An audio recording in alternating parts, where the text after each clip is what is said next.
যেদিন থেকে ভ্রাম্যমাণ পৃথিবী পরিকল্পনা শুরু হয়েছিল সেদিন থেকেই আর ফেরার কোনো পথ নেই। পৃথিবীর সামনে শেষ সুযোগ। বৃহস্পতির মহাকর্ষ বৃদ্ধির কারণে 37 ঘন্টা 4 মিনিট 12 সেকেন্ড পর পৃথিবী বৃহস্পতির সাথে ধাক্কা খাবে। এটা এক ধরনের আগুন নেভানোর ব্যর্থ চেষ্টা। দেখা যাচ্ছে আমাদের একাই বাঁচার পথ খুঁজতেই হবে। 30 বছর ধরে ইঞ্জিল কখনো থেমে যায়নি। এটা সাধারণ কোনো উদ্ধার নয়, আমরা মহাবিপদের মুখে দাঁড়িয়ে আছি। সতর্কবার্তা এটা হচ্ছে যে পৃথিবীর মহাকাশ ব্যবস্থা ব্যর্থ হয়েছে।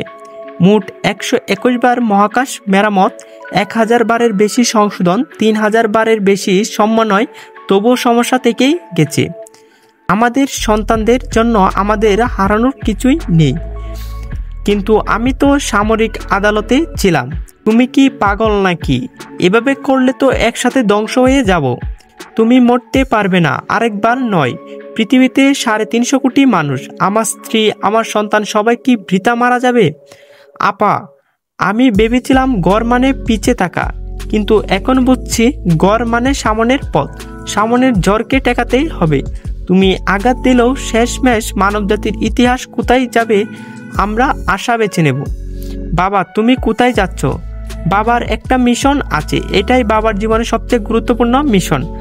আমাদের পরিত্যাগ করা হয়েছে। সরাসরি আত্মীয়ের কল। লিউ ছি, তোর সাথে কথা বলে লাভ কি? সে তো তোমার নিজের বাবা। চাইনিজ নববর্ষের প্রথম দিনেই একজন বাবা হিসেবে আমি চাই না এই মিলন হোক শেষবারের মতো।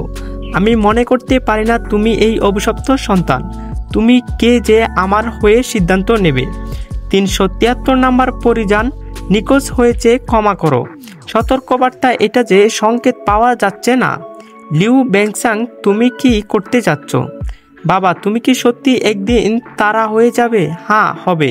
তুমি শুধু গণ 1 2 3। আমি গড়ে নিয়েছি। দ্রুত ভেদাক্ষ ছড়িয়ে পড়বে, পৃথিবীকে গ্রাস করবে পুরোপুরি। আবহাওয়ার তীব্র পরিবর্তনের কারণে মানবজাতি চিরতরে ভূগর্ভস্থ শহরে বসবাস করতে বাধ্য হবে। এখন আমরা কি করব? জাতীয় ও আঞ্চলিক সব সম্পদ মিলিয়ে 1 লক্ষ গ্রহ ইঞ্জিল তৈরি করা হবে। 1 লক্ষ গ্রহ চালক। শেষ পর্যন্ত মানবজাতির ইতিহাস কোন পথে যাবে আমরা আশা বেছে নেব।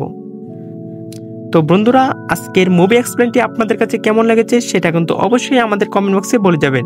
আর এরকম লেটেস্ট ভার্সন মুভি এক্সপ্লেন পেতে হলে আমাদের চ্যানেলটিকে অবশ্যই সাবস্ক্রাইব করে পাশে থাকা বেল আইকনটা অন করে দিবেন।